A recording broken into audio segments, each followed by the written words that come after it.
नमस्कार साथियों, आपके अपने YouTube चैनल स्टडी गुरुजी में आप सभी का स्वागत है। आज मैं आपके लिए लेकर आया हूं रीजनिंग का एक टॉपिक कैलेंडर। मैं आपका दोस्त श्रवण जांगेड़ आप सभी का स्वागत करता हूं। तो दोस्तों, आपको पता है लॉकडाउन चल रहा है, अभी कोई एग्जाम वगैरह नहीं हो रही हैं। अभी जैसे ही लॉकडाउन समाप्त होगा, हटेगा, अनलॉक होगा, तो धीरे धीरे ये एग्जाम्स भी होंगी। और मेरा मानना है कि आप हमेशा अच्छी तैयारी करते होंगे। तो आज हम पढ़ेंगे कैलेंडर के बारे में। आपने पढ़ा होगा पहले भी, लेकिन मैं आज आपको कैलेंडर को दो टाइप से पढ़ाऊंगा। एक जो कोड याद करते हो आप महीनों के, वैसे पढ़ाऊंगा, और एक बिना कोड, एकदम साधारण तरीके से। अगर आपको कोड के हिसाब से अगर आपको समझ में आता है तो वो सीख लेना, अगर आपको बिना कोड अगर समझ में आता है तो वो सीख लेना। मैं आपको दोनों तरीके से वो बताऊंगा। तो सबसे पहले हम कैलेंडर के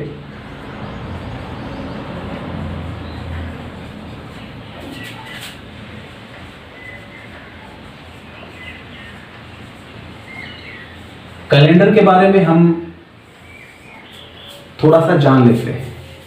कैलेंडर यानी पंचांग, इसमें देखिए सामान्य जानकारी इसकी 24 घंटे में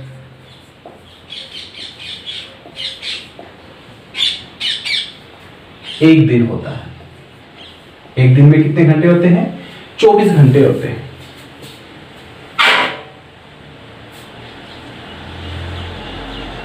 7 दिन का एक सप्ताह होता है।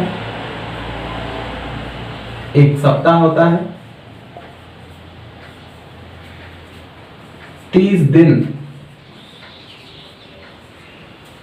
30 दिन का एक माह होता है, महीना होता है। 12 महीने, 12 माहों का एक वर्ष होता है, जिसमें 365 या 366 दिन होते हैं। पता है आपको? लगभग 12 सप्ताह का एक वर्ष, एक या दो दिन ऊपर नीचे ज्यादा ही होते हैं। अब ये 365 दिन है, कहीं पे 366 है। किसी वर्ष में 366 दिन आते हैं एक वर्ष में, किसी दिन 365 दिन आते हैं। कैसे आते हैं? देखिए, 365 आते हैं, वो साधारण वर्ष होता है। क्या होता है? साधारण वर्ष। और जिसमें 366 दिन आते हैं वो होता है लीप वर्ष। अब ये साधारण वर्ष और लीप वर्ष क्यों आते हैं, इसका भी कारण है। देखिए, ये सूर्य है और ये पृथ्वी है। ये हमारी पृथ्वी है। ये सूर्य के चारों ओर चक्र लगाती है। सूर्य के चारों ओर चक्र लगाती है। ये अपना एक पूरा चक्र कितने समय में करती है? या यूं कहें कि पृथ्वी है वो सूर्य के एक चक्र पूरा कर लेती है, उसको एक वर्ष कहा जाता है। या यूं कह सकते हैं कि पृथ्वी है वो एक वर्ष में सूर्य का एक चक्कर लगाती है। तो कितने समय में लगाती है? पृथ्वी है वो सूर्य का एक चक्र 365 दिन और लगभग 6 घंटे। पृथ्वी है वो सूर्य का एक चक्कर लगाने में लगभग 365 दिन और 6 घंटे लेती है। पूरे 6 घंटे तो नहीं लेती, 365 दिन 5 घंटे 48 मिनट, लेकिन मोटे तौर पर इसको 6 घंटे हम मान के चलते हैं। इसका मतलब 365 सही 1/4 दिन। यानी एक दिन में 24 घंटे होते हैं और 24 घंटे का एक चौथाई, 24 घंटे का एक चौथाई 6 घंटे, तो यानी एक चौथाई आ गया। तो पृथ्वी है वो सूर्य का एक चक्कर लगाने में 365 दिन और 6 घंटे लेती है, यानी 365 सही 1/4 दिन लेती है। तो एक वर्ष में 6 घंटे ज्यादा लेती है, एक वर्ष में एक चौथाई यानी 4 घंटे, 6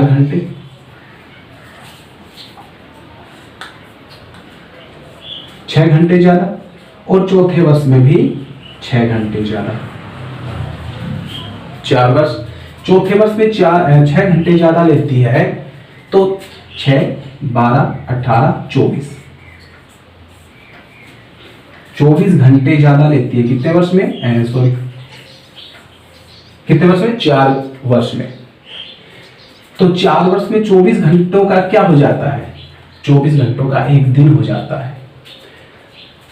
तो साधारणतः एक वर्ष में 365 दिन होते हैं, लेकिन ये 6 घंटे 4 वर्षों में 24 घंटे हो जाते हैं इसके, यानी एक दिन हो जाता है 24 घंटे का। इसलिए एक वर्ष यानी चौथे वर्ष 366 दिन आते हैं, एक दिन अधिक आता है। तो ये लीप वर्ष, यानी जिसमें 365 दिन आते हैं वह वर्ष साधारण वर्ष, और जिसमें 366 दिन आते हैं वो लीप वर्ष कहलाता है। समझ में आ गया इतना? अब इनसे संबंधित मैं आपको कुछ और तथ्य बताऊंगा, जैसे किसी भी तारीख के दिन, कौन से सन में, कौन से महीने में, किस तारीख को कौन सा वार है, उनको निकालने के लिए कुछ तथ्य बताऊंगा मैं आपको। उन तथ्यों के हिसाब से आप किसी भी सवाल का इजी तरीके से हल कर सकते हो। देखिए, अब देखिए, साधारण वर्ष और लीप वर्ष बताए मैंने आपको। साधारण वर्ष में 365 दिन बताए, लीप वर्ष में 366 दिन बताए। अब ये तो हो गई दिनों की संख्या एक वर्ष में, लेकिन आपको किसी तारीख का किसी वर्ष में वार निकालना हो, किस दिन आता है वो दिन, क्या वार आता है उसमें आपको विषम दिन निकालने होंगे। विषम दिन आप कैसे निकालोगे? विषम दिन निकालने के लिए जितने भी दिन हैं, दिनों की संख्या में आप 7 का भाग दे दोगे, यानी 7, एक सप्ताह में 7 दिन होते हैं, तो उस 7 का अगर आप भाग दे दोगे दिनों की कुल संख्या में, और जितना शेषफल आएगा, भागफल मायने नहीं रखता इसमें, जितना शेषफल आएगा वही आपका क्या होगा? विषम दिन होगा। वही क्या होगा? वही विषम दिन होगा। ठीक, तो देखो, साधारण वर्ष में 365 दिन होते हैं, उसमें विषम दिनों की संख्या कितनी होती है? विषम दिनों की संख्या देखो, 7 पंजो 35,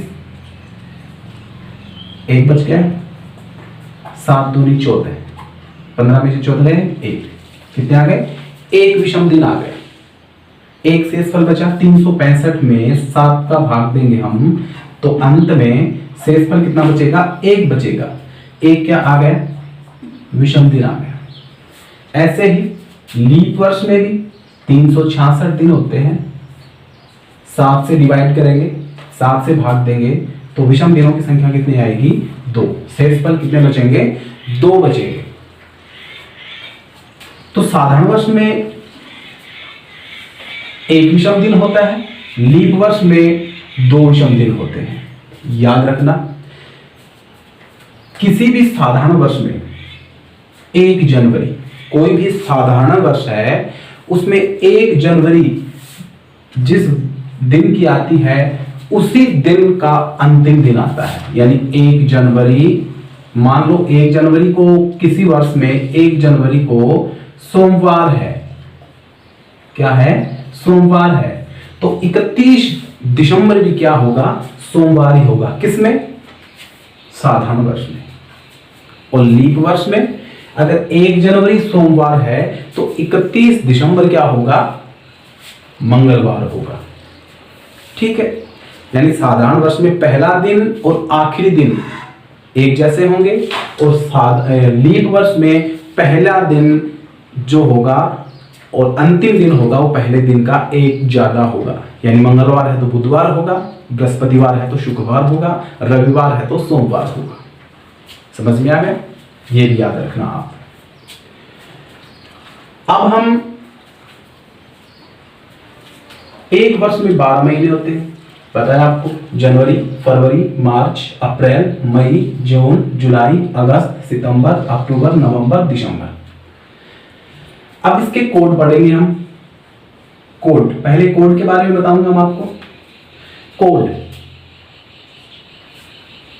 जनवरी का कोड 0 शून्य, फरवरी का 3, मार्च का 3, अप्रैल का 6, मई का 1, जून का 4, जुलाई का 6, अगस्त का 2, सितंबर का 5, अक्टूबर का 0, नवंबर का 3, दिसंबर का 5। ये आपको याद करने पड़ेंगे।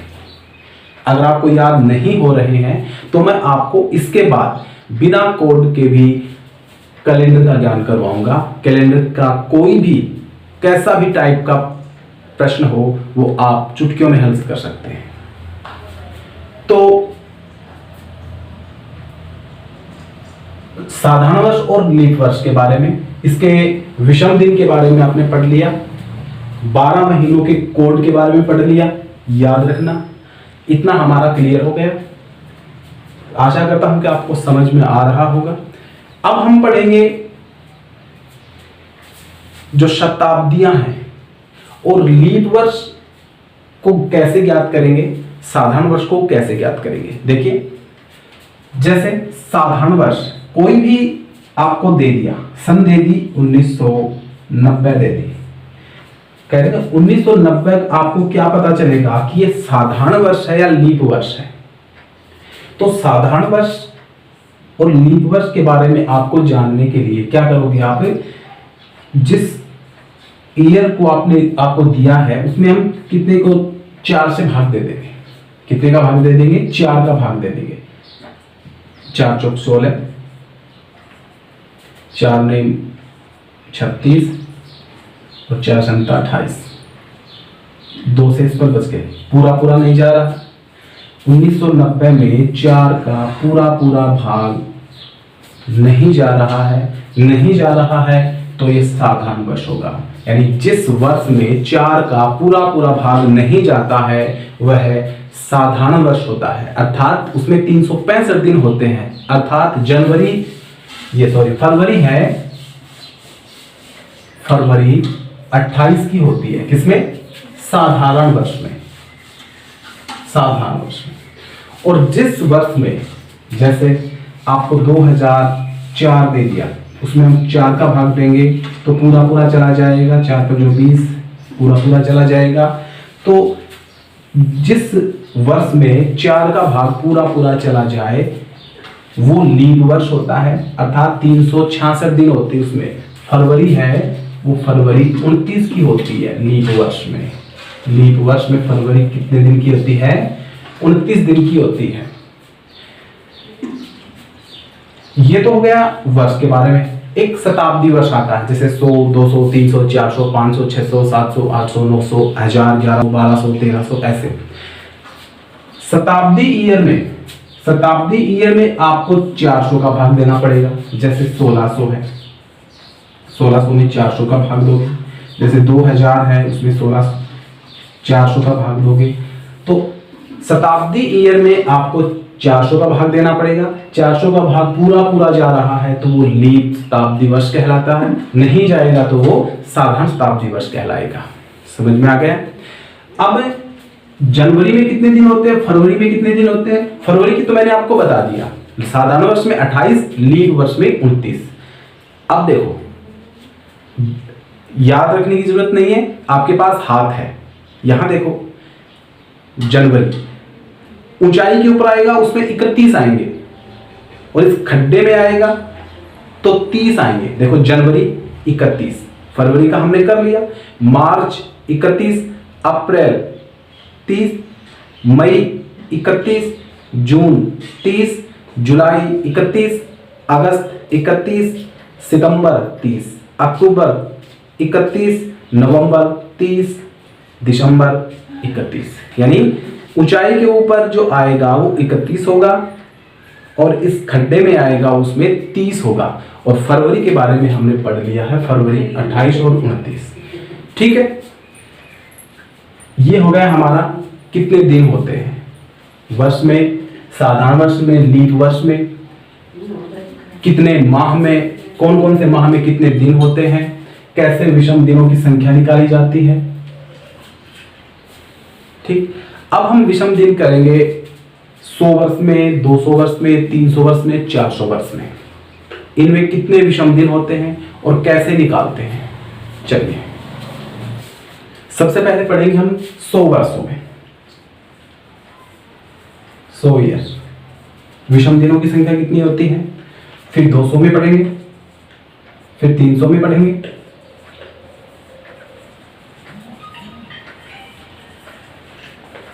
और फिर 400 में पढ़ेंगे। देखिए 100 वर्ष, एक साधारण वर्ष में दिनों की संख्या कितनी होती है 365। 365 उसमें विषम दिन कितना होता है 1। लीप वर्ष में दिनों की संख्या कितनी होती है 366। विषम दिन कितने होते हैं 2। तो 100 वर्षों में कितने साधारण वर्ष होंगे, कितने लीप वर्ष होंगे। देखिए 100 वर्षों में 4 का भाग देंगे तो सीधे से आएंगे 25। 25 लीप वर्ष होंगे, लेकिन 100 में 400 का भाग नहीं जा रहा है, इसलिए वो साधारण वर्ष होगा। यानी 24 तो लीप वर्ष होंगे और जो बच गए 76 वो साधारण वर्ष होंगे और ये 24 लीप वर्ष होंगे। लीप वर्ष 76 साधारण वर्षों में विषम दिन होता है 1, तो 76 में कितने हुए 76। 24 लीप वर्ष हैं, एक लीप वर्ष में 2 विषम दिन होते हैं, तो 24 में कितने हो गए 48 हो गए। कितने हो गए 48 हो गए। कुल कितने हो गए, जोड़ लो दोनों, कितने हो गए 100 वर्षों में विषम दिनों की संख्या कितनी आ गई 6 और 8 14, हाथ पाई 1 और 12, कितने आ गए 124। विषम दिन निकालेंगे तो क्या कैसे निकालेंगे, 7 का भाग दे देंगे, 7 एकम 7, 5 बच के 4 उतार लेंगे, 7 संतु 49, कितने बच गए 5, कितने आ गए 5। शेषफल 5 आया। शेषफल का महत्व होता है इसमें, भागफल का नहीं होता है, शेषफल का होता है। इसलिए 100 वर्षों में विषम दिनों की संख्या कितनी आ गई हमारी 5 आ गई। 200 वर्षों में, जब 100 वर्षों में 5 है तो 200 वर्षों में कितनी हुई 10, लेकिन 10 7 से ऊपर है तो 7 को फिर से डिवाइड कर दो उसको, 7 एकम 7, 3 बच गए। तो यानी 200 वर्षों में कितने हो गई 3। 300 वर्षों में, 100 वर्षों में 5, तो 300 वर्षों में 15, 15 में फिर 7 का भाग दे दो, 7 दूनी 14, 1 बच गया शेषफल 1।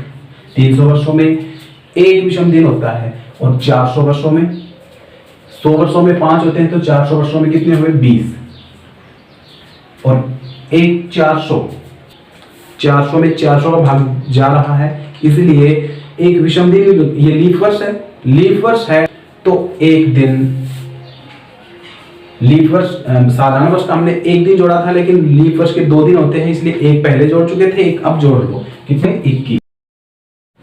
तो 400 वर्षों में कितना होगा 21 में 7 का भाग देंगे तो 0 शेषफल बचेगा 0। 400 ईयर्स में 0 विषम दिन होगा। ये हमारा 100 200 300 400 इन वर्षों में विषम दिन आ गए। ठीक है, अब हम पढ़ेंगे एक साधारण सा सूत्र है जिससे आपको किसी भी दिनांक का वार आप उससे आराम से निकाल सकते हो बस आपको वो सूत्र याद करना पड़ेगा और 12 महीनों के जो कोड हैं वो याद करने पड़ेंगे। देखिए, विषम दिन ज्ञात करने के लिए, आपको वार निकालने के लिए एक सूत्र लिखवा रहा हूं। वर्ष यानी जैसे 1960 का निकाल रहे हो तो जो आगे वाली संख्या है ना 60, वर्ष की आगे वाली संख्या 60, वर्ष की जगह वो लिखोगे। वर्ष का चौथाई हिस्सा, 60 का चौथाई हिस्सा लिखोगे, 15 चौक 60, जैसे 15। शेष पर बचते हैं वो मायने नहीं रखते, कितना चौथाई हिस्सा होता कितना है वो लिखना है। माह का कोड, इस तरह से माह का कोड मैंने बताया है ये लिखना है। फिर तारीख, किस तारीख को आपको वार बताना है वो, और 7 से आपको डिवाइड करने हैं। एक बात का ध्यान, 1901 में आप 01 नहीं लिखना, आप 10 लिखना। 1902 में आप 11 लिखना। 1903 में 12,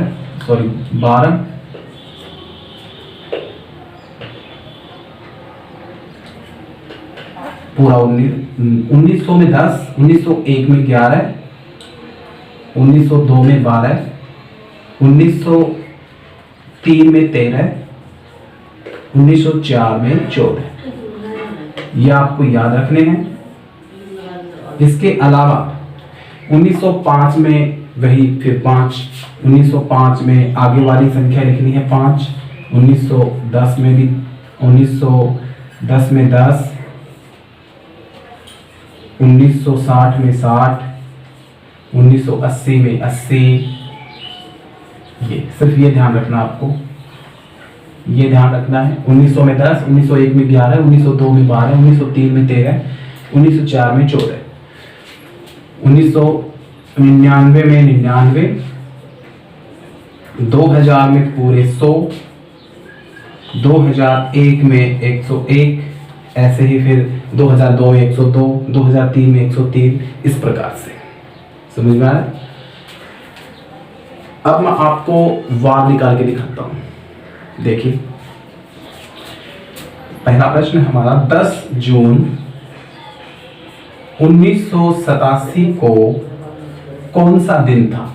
10 जून 1987 को कौन सा दिन था? आपको वार निकालना है। कैसे निकालोगे? देखो, वर्ष, कौन सा वर्ष है? 1987, तो 87 प्लस 87 का 1/4, वर्ष का 1/4, तो 87 का 1/4 कितना होगा? 4 दूनी 8, 4 एकम 4।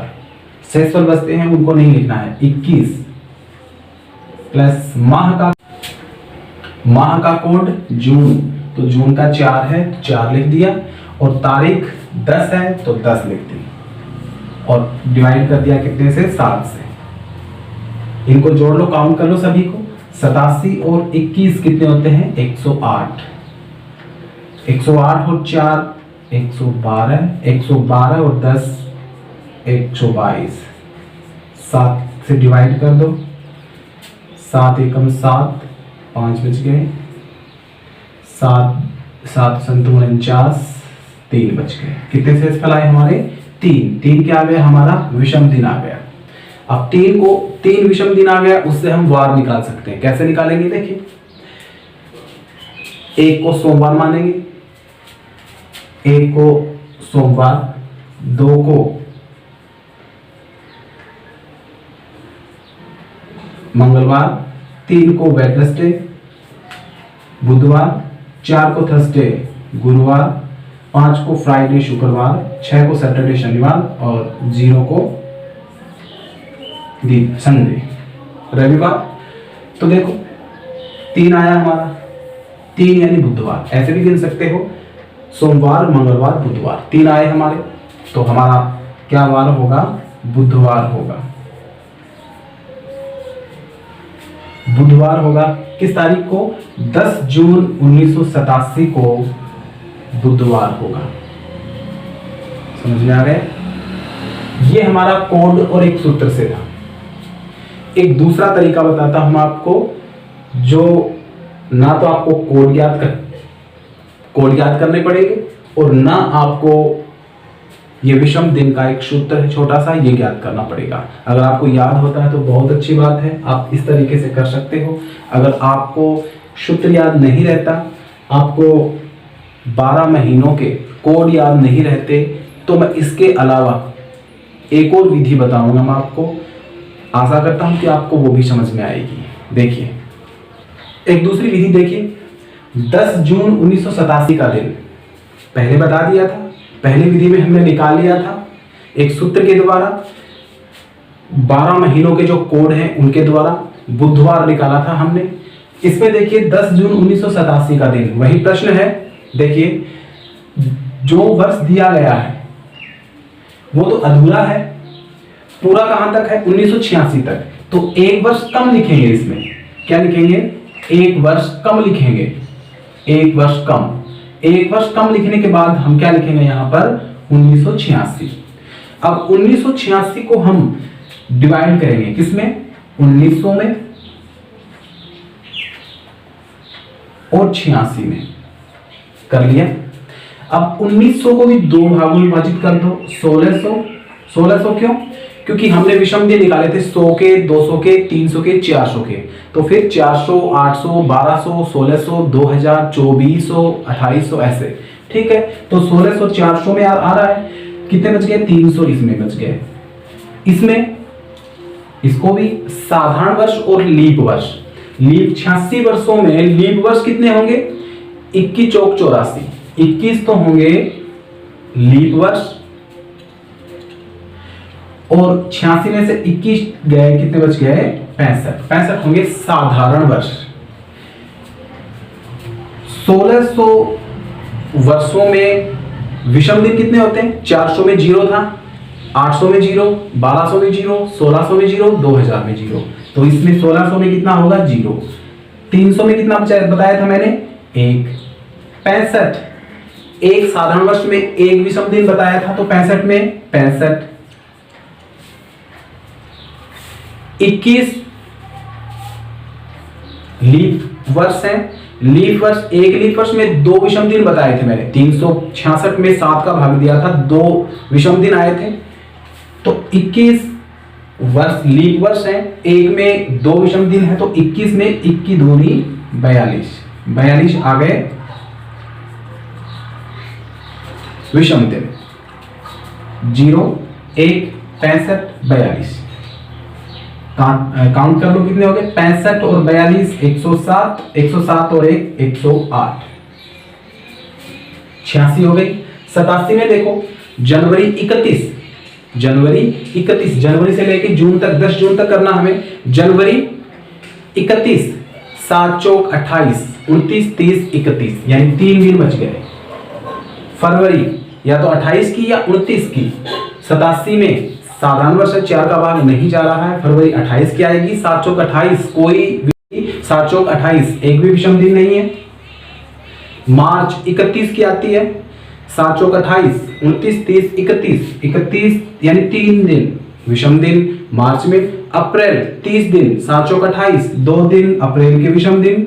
मई 31 की, 7 चौक 28, 3 दिन विषम दिन मई के, और जून के 10 दिए गए हैं। अब इनको काउंट कर लो सभी को। 10, 3, 13, 15, 18, 21, 29, 129 हो गए कुल विषम दिन हमारे। अब उन विषम दिनों को फिर से विषम दिन निकालेंगे, 7 से डिवाइड कर देंगे।